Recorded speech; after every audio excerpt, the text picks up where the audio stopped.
Alan, thank you so much for coming on the show. It's a pleasure to meet you and have you on the show. You are the CEO of Formstack. Let's start with just a basic introduction on what Formstack is and how you became CEO of that company. Clint, first of all, thanks for having me on the show. Pleasure to be here.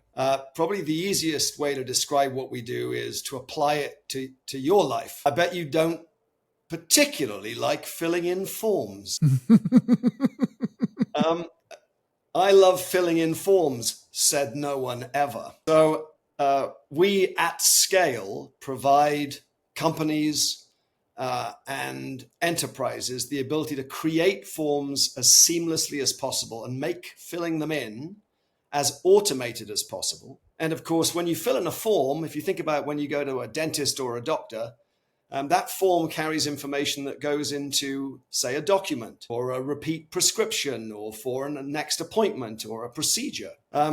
We call that workflow, that the information that you provide stays in the system, if you will, and a document could be created. And then lastly, you may find yourself needing to sign something. And if we do this in an automated fashion, it's happening electronically. So the simple way of describing it is we do forms, documents, and e-signature. But perhaps if you're an enterprise, the back end that we provide is an automated and competent, compliant workflow. And I'm sure during our time together, we'll get into data and what that means. Second part of your question, how'd I get here? A lot of people say things to me like, what does it feel like to be an entrepreneur? And the truth is, I'm not. I've never been an entrepreneur. I don't know what it's like to start a company. And Clint, I have the utmost respect for those people who dive headfirst into building something themselves. I tend to be asked to come in at a certain stage of a company's value and help it scale to being what we would call a full-size, scalable global enterprise. So the investors called me and asked me if I'd help transition the company to that scale. And how long have you been there? How long have you been CEO? Since December. So I'm still new and fresh. That's incredible. And so I was telling you before we came on, we actually recently switched over to Formstack at our company. And the back end and the myriad of things that you can do with it is quite incredible. I imagine, as I'm thinking about it, I mean, we're not like a healthcare company or a finance company, so we don't have to worry about some of the features inside of there. But I imagine that compliance piece is a big deal in getting that right. It is. Firstly, thanks for being a customer. I always think that the two most important words in business are thank you. We appreciate that you did that. When I joined, one of the first things that you have to define as a company is where are you going? What I call line of sight. It's a bit more than direction for me. It's a bit more than strategy even. When you create a line of sight, it's not just where you want to end up, but it's the how you get there and giving that view sort of up the mountainside to the peak. And one of the things that I felt fairly strongly about after I talked to a number of customers, particularly our healthcare customers, is that they were increasingly having a problem with putting compliant data into the workflow. So Clint, again, if I may, let me give you an example of that. So imagine that you're a doctor. It's hard for me to do. I don't have the skill set or the intelligence to be as clever as doctors. But if you're a doctor that performs surgery, one healthcare professional explained to me it was a bit like a doctor having a plate of food in front of them that they didn't know they could eat because it might do some damage. In other words, the food isn't compliant. And the frustration is the food's right there in front of them. The data is already in the system, but they have to ask the patient for the data again, or they have to refill in the form, which is a mundane, repetitive exercise that frankly they shouldn't have to do. They should have more time literally to do the magic of what they do. So the concept of having compliant data is absolutely critical. Of course, we've all heard of HIPAA regulation. GDPR is no longer just a European issue. ISO 27001, I think it is, another compliancy that is critical to data management. So we just bought a company that specializes in a data management, and I think what I would call it is a data activation platform where you can take the data and activate it so it becomes useful to both the patient experience and the doctor experience. And it's all about managing the data coming in and making it compliant And you wouldn't be surprised to know that there are elements of artificial intelligence that automate that mundane so that the doctor or the healthcare professionals can do their magic. I was going to ask you, like, how are you utilizing artificial intelligence, and what do you think your company looks like in 5 years, given that technology and the various ways that you can integrate it, and who even knows where it is that technology is in 5 years, right? Very, very good question. Let me give you a two-part answer, and then I'll answer the second part. So here's a really lovely example of AI that's real, that you can use in your product. So think ChatGPT, right? Voice prompt or just simple keyboard prompt. If you think about the complexity of forms that are needed in healthcare or education or in large human resources people departments of the large banks, they're creating myriads of forms.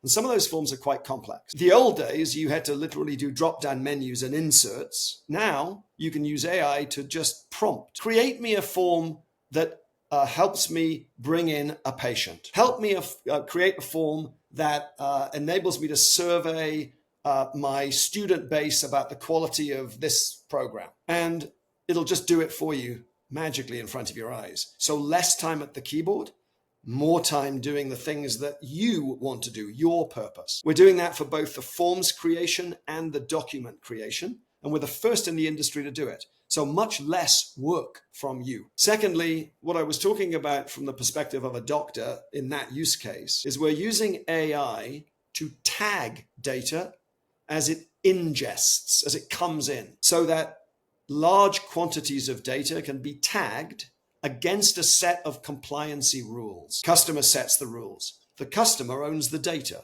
What we do is tag it that says, for example, if you use a social security number and an address and a phone number in this way, that may or may not be compliant to that state's code of operation. So obviously then we're training a small or large language model to interpret that data correctly and then serve it back into the workflow perfectly. Now, early days, I'm not saying that this problem has been cracked yet because we've just bought the company that can do this, but we're going to have a product in market. I would say, if I'm being conservative, early next year, might be a bit quicker. So your last question, company in 5 years, look, it's very simple. If you look, for example, at the advances that Siri has made and what Apple is doing, and I'm not, favoring Apple over any other technology, but Siri's really come on. Your ability to ask it to do things is so much greater than it was. If you think about workflow, forms, documents, e-sign, agents will do a far better job than humans in that moment. It's relatively mundane, so it's not as contentious as some of the AI solutions that are being looked for. But data compliancy is really important, and humans haven't done, and won't ever in the future do as good a job as a carefully and thoughtfully trained model that an AI agent acts on a human's behalf. So, we're not trying to be as complex as some other industries, but we are solving quite a complex problem. So in 5 years' time, I think that our industry gets major disruption. And we're trying to get ahead of that disruption with a line of sight to an AI-enabled future, not an AI future. Yeah. That's super interesting, and congrats on being first in the industry there. That's a big deal. Thank you. What does a typical day look like for you as CEO of Formstack? Oh boy, Clint, I'm not sure that any day is typical, frankly, and I think I like it that way. My team will tell you that I have to really concentrate, and having variety in my life is a good thing. It generally falls into two parts. I am a huge believer in face-to-face contact. We have a new office that we've just put into Denver. We have an office in Indianapolis. We have an office in Los Angeles.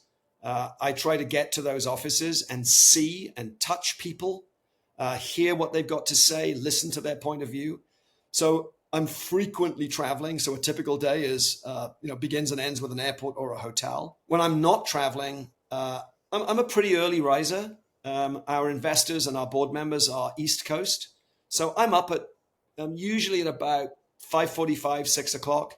I work out I'm a great believer in keeping myself fit and eating well. I think that provides a certain degree of energy for my day.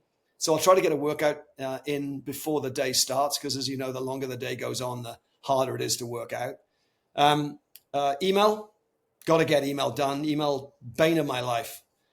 Just let's get that cleared so it's not cluttering my mind. And then for me, it's a decision about what's important versus urgent, and setting priorities. I have a fantastic assistant who knows that I like to cluster meetings. So what I like to do is do meeting after meeting after meeting in a 4 or 5 hour period, which leaves the rest of the day to whatever is needed, whether it's thinking time, reading, or people need me at a moment where, I'm unscheduled. Clint, I will tell you, one of my pet hates is to be overscheduled. And I believe that having time is both restful for the mind, enables you to be both tactical and strategic. And I think lastly, what I would say is, sometimes when people say, what type of CEO are you? I mean this with all the humility in the world, even though I may not be as humble as I should be at sometimes.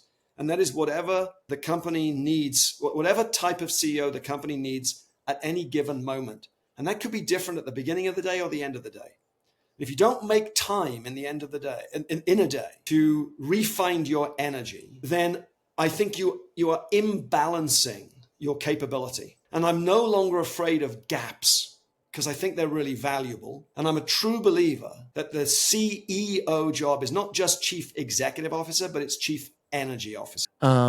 As you think about prioritizing product roadmaps and various things that deal with okay, so I basically, what I want to ask is kind of go a little bit deeper on that question, around how do you decide where to spend your time each day, is versus product versus team versus meetings versus traveling, all that. How do you make those decisions on what the priority is for you in a week or a day? It's just really interesting get to the mindset of somebody who's running a company like yours. Yeah, I'm not sure I truly know. I'm not sure that, if I'm honest, I have a routine of an answer here. And I think it changes. And I think being able to deal with change, different periods in a company require different responses. When you join a company, I have a different set of priorities in the first 6 months that I do now in the latter half of the year. Look, in the first 6 months, it was assimilate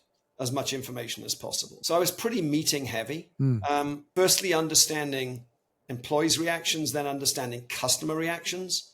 And I think until that's been assimilated, you can't really make the kind of decisions on time or priorities of choice. So I suppose I'm answering the question by saying, in the beginning, I was choosing a priority of listening, using 2 ears more than one mouth. And I'm sure there are plenty of people who I work with who are like, yeah, really? I don't know if you did that, but that was the intent.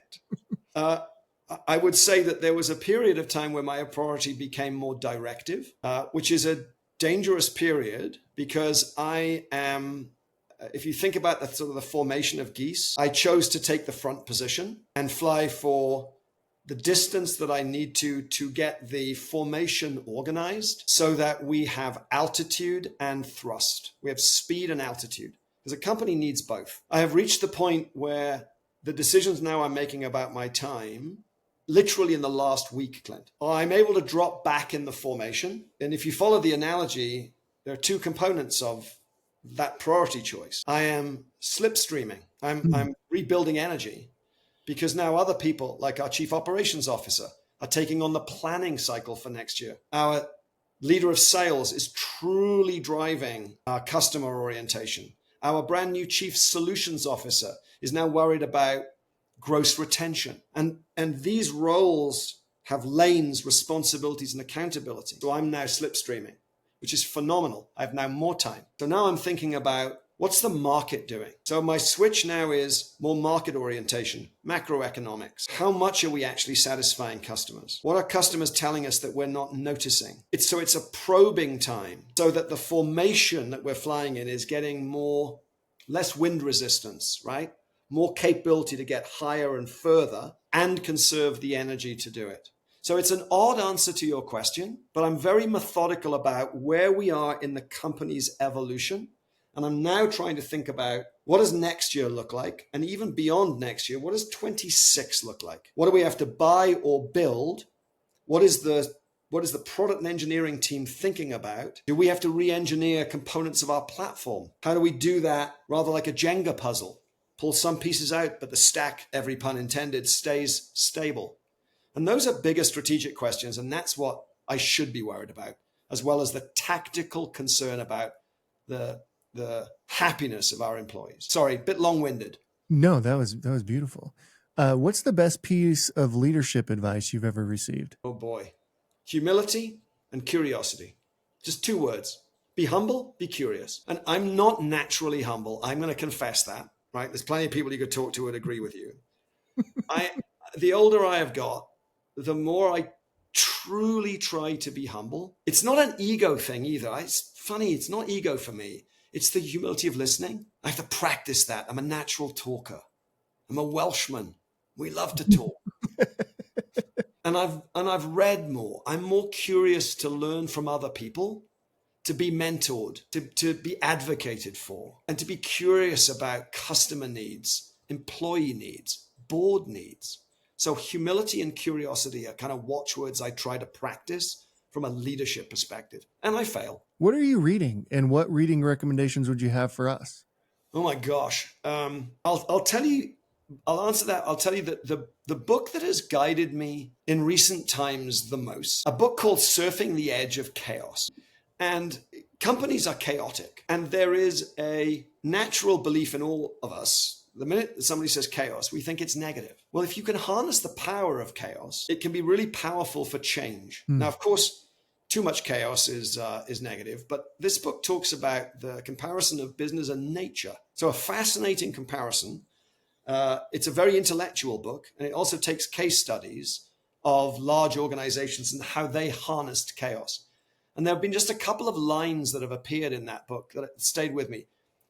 Equilibrium is the precursor to death. Companies that stand still for too long. Disequilibrium devices are powerful change agents, sometimes literally creating a little swirl, creating a little chaos, causes people to step out of their comfort zone, think harder. So I would say it's quite a tough read, but there's, look, I'm no book critic, but I'd say there's like 40% of the book is fascinating. And the book was written, 20 years ago. Great book. No rules. Just love the whole cultural aspect of that. I think that's a really brilliant piece of writing. I was a big fan of Sapien, Yeah. Yuval Harari. But what I'm more interested in now is I've just started reading Homo Deus, Human Gods. Which of course is a really, really good follow-on from the brief history of man to what man can become through this technological evolution that we're going through. So it's both, it's touching on humanity and the humanities of man, but also what's our future look like. And I'm halfway through, and I mean it's a great read, and he's such a great writer. So those are that's in my sort of motion at the moment. What do you read like throughout the day? Are you reading like Wall Street Journal, trade publications, things like that? Big Financial Times reader. Love the FT. Love the quality of writing and the analysis. Some of it goes over my head. I'm not that bright, but boy, very good from a macroeconomic and socioeconomic motion. I would say Wall Street Journal. For US business and generic news. After that, when I wake up in the morning a little bit to answer your earlier question, first thing I do is go to the BBC News app, British, sorry, but just world news. Yeah. I'm an American citizen, so with all due respect to American television, sometimes it's the true international nature of news I tend to capture from BBC World. I rely very heavily on a number of our executives to also pool reading resources. So in our Slack, if somebody sees a great article, they drop it in for the executive team to read, and that makes for great reading. I like to print reading out and taking off, read, coming down, read, and just make handwritten notes, just to keep the brain matter going and staying current on all aspects of what I need to worry about. As someone who's like thinking about this so often these days, what are your thoughts on kind of the macroeconomic and maybe even like the macro environment in general what's happening obviously in the United States is we've got an election coming up, but over 20, 25 countries have elections coming up this year, which will affect the economy, which will have effects on policy leading into it. Your current view on the macro state of things? I'm pretty positive, actually. Um, I think we are in a fairly good economy at this moment. Look, I think there's a nod to maybe as many as two interest rate cuts. I think they take a quarter or two for them to really flow through the system. But it's good to see. I think the work that's been done lately, and I'm not being political here, right? I'm not going to declare any political viability, but I think that what we are seeing is caution with optimism. I think I'm more worried about the socio-economic and socio-political situation that we're in many countries. Mm-hmm. I think, as you say, there are a number of elections coming up, and it's very interesting to see the polarization in certain countries that's going on at the moment. Look, like you, I'm sure, I worry about the polarization of the US, not just politically, but in terms of macroeconomic status. I worry about the variance in education standards. I particularly, because of some of the stuff that's in my past work-wise, I'm very worried about the environment. Here I am in Northern California today. 2 days ago, friends of ours rang 3 boys in a local, summer camp. Sorry, that great technological ability to put a thumbs up whenever you want it. There was a forest fire. They had to be evacuated from the camp. I think what's happening to our planet is going to have a socio and macroeconomic effect. And I think we're ignoring it. And so if you want a political soapbox, that's the one I jump on the most. That one concerns me. But I think the outlook economically, I feel is good for us and for our country in the coming years, subject to how the election goes and what either party decide is the future. That I can't predict. Do you think it even matters who wins these types of things from an economic perspective? I mean, obviously it matters. I don't want to dismiss it, but from an economic and business perspective, does it matter? I think I would agree with the inherence in your question. Right? Look, the political spectrum now is pretty wide, right? So whether I'm a Democratic supporter or a Republican supporter, right? I mean, I will classify myself, I'm socially liberal. I'm fiscally conservative. That doesn't mean to say I'm either a Democrat or a Republican. Mm-hmm. Yeah, exactly. I am pretty comfortable with many of the economic policy changes that have happened. And I believe that if there's a change in government, from a business perspective, the right has been very pro-business. Unfortunately, in politics on both sides, we just should avoid the extremes. But I think there's a middling in US politics, certainly in British politics. Certainly, I feel more comfortable talking about British politics. If you look at the recent election of Sir Keir Starmer, mm-hmm. You see a left-wing Labour government that I would describe as close to the centrist policies of the Tony Blair days. The business community in the United Kingdom, was more concerned about the policies of Liz Truss for 30 days. Switching back to leadership, what are the 3 most important leadership traits that you think every leader should try to cultivate or have? Okay, I'm going to do 3 in addition to humility and curiosity, because I feel like I've already answered that. The first one that shouts the loudest to me is self-awareness. If you don't have the ability to look at yourself in the mirror or take constructive feedback, and by taking constructive feedback, you have to genuinely invite it. You have to ask for it. I have a CEO council that I do about every 6 weeks, all corners of the company, all races, all genders. I got some feedback this morning that was directed solely at me. It was brilliantly delivered, and I accepted it with grace because it's a gift. For me, the second component after self-awareness is then leadership's ability to recognize and change. And that change may be minute. It may be in the simplicity of my next conversation, or it may be my disposition to the whole company or the whole market. It could be small or large. And there's a 2x2 that I use both when I coach and when I try to coach myself. And it bleeds into my private life with my wife.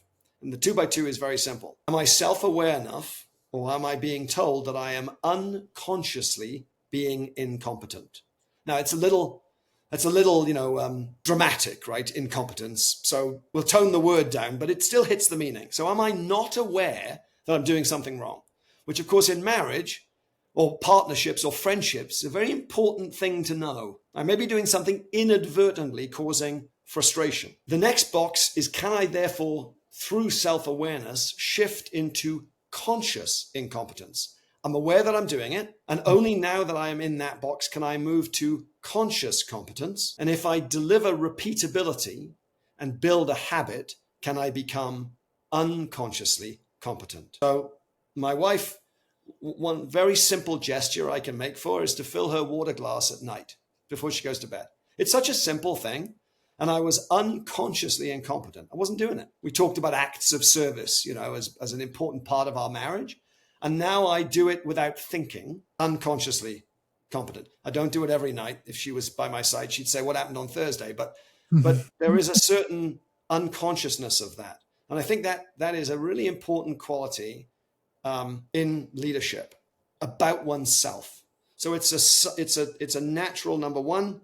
Number two. Number three, for me, I'm afraid to say is speed and urgency. And speed, not haste. But the world in which we live in, high degree of competitors, high need to satisfy and make your product relevant to customers. There's always someone wanting to take market share. There's always somebody wanting to do better than you. I'm afraid that in modern business, we have to realize that sitting on one's laurels is no longer possible. Mm-hmm. And that a sense of speed, not haste, and urgency in what we do. And you can see, Clint, how it ties back to my theory and thoughts about energy, I think are absolutely critical. So self-awareness, understanding your degree of competence and where you stand in that 2x2, and then being able to build a sense of speed, not haste, and urgency. How do you stay grounded? How do you stay motivated? How do you stay self-aware? I have two kids. One's 5, one's 10. Let me tell you, that keeps you grounded. I rely very heavily on my relationship with my wife. I have a true partner, and a partner that is also a partner to my business career, and a partner who is super bright. She's an MBA, we have built into our relationship the ability to say, I don't think you're understanding where you're at. We also talk about the race to say sorry. Whether I'm at fault or not, saying sorry is a diffuser. I'm doing something that is triggering you. I'm doing something that isn't right. These are words we should be using in business and having the awareness of people. I actively drive my executive team to keep me grounded. I think thirdly, I'm very, very willing to be self-deprecating. And humor is a great way to apply that. I'm not as mathematically competent as I am perhaps communicatively competent. So I'm aware of my weaknesses. And so I have to work on those. And I have my work checked. I recently put a decimal point in the wrong place, nearly gave a board member a heart attack. I would also say that there's a part of my DNA here that helps. People from Wales, it's pretty much it's a farming culture. It's a coal mining culture. We've been subjugated as a nation throughout history. I laugh, I have a chip on both shoulders, so I'm balanced. And there's a part of that drives humility. I to this day, one, I found America. Two, the United States granted me citizenship and the ability to live here. That's amazing. Then I found the great city of Los Angeles, and I've had more opportunity in this country than I thought believable. And I'm a Welshman. We just naturally, I think we naturally have our feet in the ground, but you have to be self-aware of when you're being fill in inappropriate word. Yeah. And sure, I do it. I fail, but just recognize, have the humility and the curiosity about yourself. And by the way, Wales is so beautiful. I was there 4 or 5 years ago. What a beautiful, beautiful, beautiful place. Thank you. I think I took the train from London, and that train ride was so incredible. I love it. We often say that the Welsh people are the Irish that couldn't swim. We couldn't get over there, but the comparison of our countries in terms of beauty is very similar. We love the Irish love the Welsh. And I have this, as you know, I have this amazing sort of second gig, which I do pro bono for free, representing the Welsh government as the Welsh government envoy in the United States, which has been one of the great joys of my life to lift the voice of Wales. This is a special time for Wales. There's a lot going on. We're just about to announce our first female first minister. We've just had our first black first minister. Sadly, for not as long as I believe we should have, but both good people. So, first politically, and then more humorously, I don't know if you've come across Welcome to Wrexham, Yeah. the Oh TV yeah. series. Mr. Ryan Reynolds and Mr. Rob McElhenney, hats off to you. They've done more for lifting the voice of Wales in 18 episodes than we've done in 18 years. So keep going, Wrexham. That is true.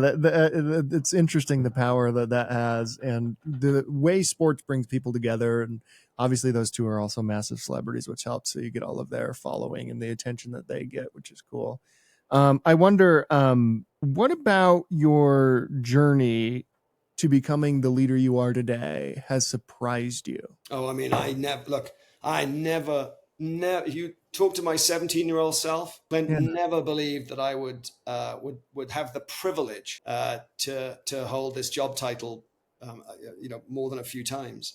I would say, my father, just to go back to Wales, is a Welsh Baptist minister. Hmm. And both he and my mother are both really strong orators. So I believe that they gave me the gift of communication, which, of course, more and more in today's society, communication is such an important role as a leader. It doesn't necessarily mean you have to be a brilliant communicator or public speaker, but just being able to precisely and concisely tell a story. So I think that was an enormous influence, obviously, on my career. And then I think along the way, there were people that influenced me greatly. I learned at their knee. One of them is John W. Thompson. John was the CEO at Symantec when I was there during my 20-year career. He then became the chairman of Microsoft and is, I think, one of the great CEOs of our time. Mm-hmm. He taught me to be able to understand the energy of a company. When I talk about the chief energy officer, I don't mean my energy. I mean the ability to interpret. He called it the rhythm of a company. Then I worked directly for a gentleman by the name of Steve Bennett, who's the former CEO of Intuit and then was our chairman at Symantec. He gave me my first major executive opportunity onto the executive team of what was then a 25 billion market cap company. And the discipline and I mean, he was tough. He drove it tough. And I would say that I don't drive it quite as tough as him, but I've taken a little of the toughness, the kind of reality that a company sometimes needs to know, with the empathy and the rhythm that John talked about. And that sort of those two really carved my leadership philosophy alongside some of the reading that went on. And I think it was pretty amazing to have spent 20 years at a company that felt like a different company every 6. I wasn't at Symantec, the same company, for 20 years. I was at, every 6 years, 3 and a bit, right? 3 and a bit changes. Mm-hmm. And companies do evolve. And this is why I talk about leadership evolving. But I think, and then just experience, being open to the experiences that are presented to you. I took a left-hand career turn to run a helicopter company, which is how I came to the US. But the experience of that taught me more about fiscal management than perhaps I'd been exposed to in a large company that they have, large financial teams. It was a P&L. It was cash flow. It was, can I make payroll? And sometimes dealing with distressed businesses, really, those are the times when you learn so much. Sorry, I could go on, so I'll stop. Hopefully that was close to an answer. No, I wonder, I'm bringing back like something you said kind of early on in our conversation about how you are traveling a lot and meeting with clients. I wonder, like, if you could explain why that's so important to be in person rather than what we're doing right now, right? And like, why is traveling to your customers, to your employees, to your, various folks, board, investors, things like that? Why is that important to be in person? For me, it's the scale of trust. So, we will have developed in the short time that we have been on Zoom together a certain degree of trust. I'll have listened to you. I'm trying to interpret your energy, right? I'm doing it, I think, unconsciously as well as consciously. If we were together, I don't know, let's say for half an hour before the call, for me, there's no doubt that our trust scale would have been higher. Mm-hmm. Just because our ability to read each other's mannerisms, which we do unconsciously, a handshake, physical touch, a tap on the arm, a smile, is a trust enabler. I think the other thing in a company moment is, look, I'm very aware that the CEO title sometimes carries a little bit of fear or a little bit of hesitation. I try very, very hard to be the same in my home life as I am in my work life, and the same in my work life. There's no need for me to be different.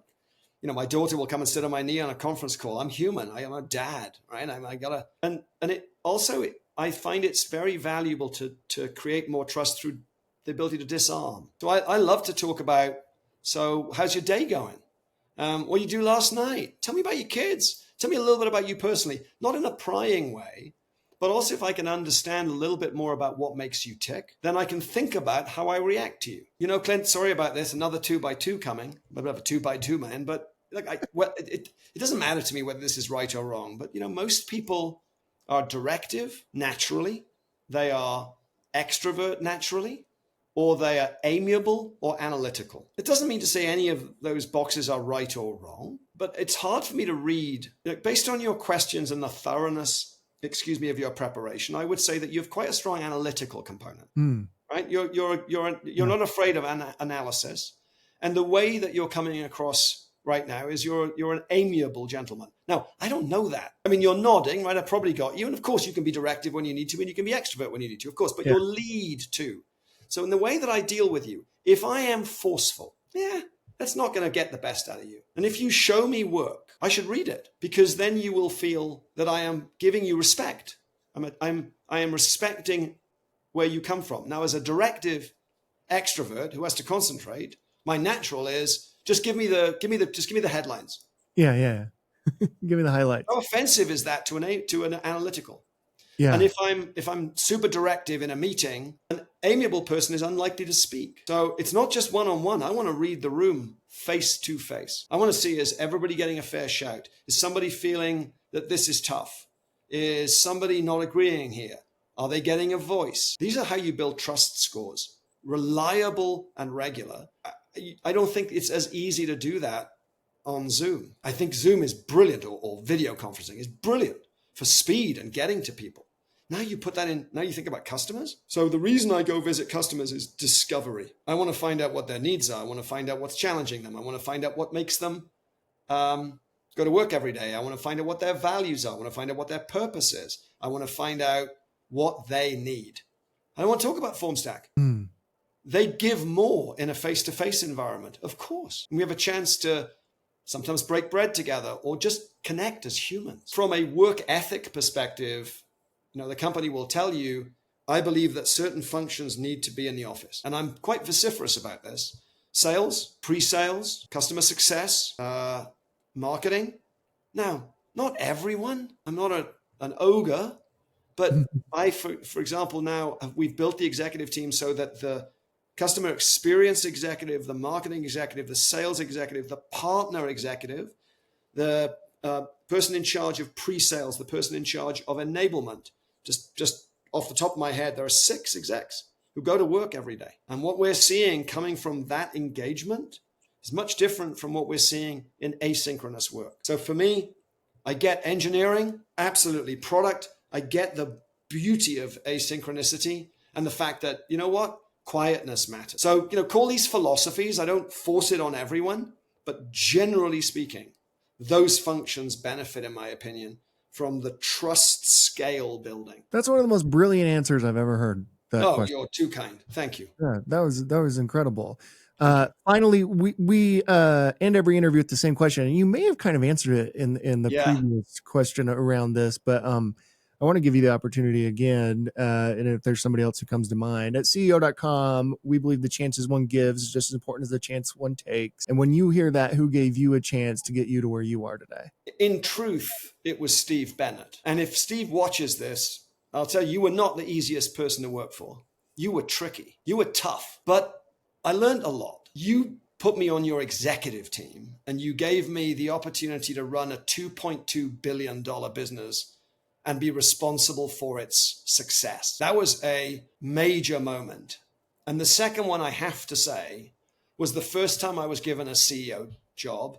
When you think about companies were recruiting for CEOs, it's incredibly hard to get your first CEO gig. Greg Goldfarb was on our board at Telesign. Jamie Montgomery was on our board at Telesign, March Capital. And Gerhard Watzinger, current chairman of CrowdStrike, was my chairman at Telesign. CrowdStrike's been in the news. Those three individuals eventually believed in me enough with no previous CEO experience to give me the gig. And I would say that those two moments, from a chances perspective, transformed my career. And you would not expect me to say anything other than the gratitude to them. What John Thompson did for me was give me chances every day. It's different. He gave me chances every single day to prove myself and encouraged me and advocated. And I'm proud to have stayed in touch with him all the time. He gave me the chance through constant advocation. And sometimes people say to me, who's your mentor? And I go, I don't have a mentor, but I have an advocate in John Thompson. And that man, I will be grateful to for the rest of my life. Alan, thank you so much. What a pleasure to talk to you. Thank you. A pleasure to talk to you too. That was fun.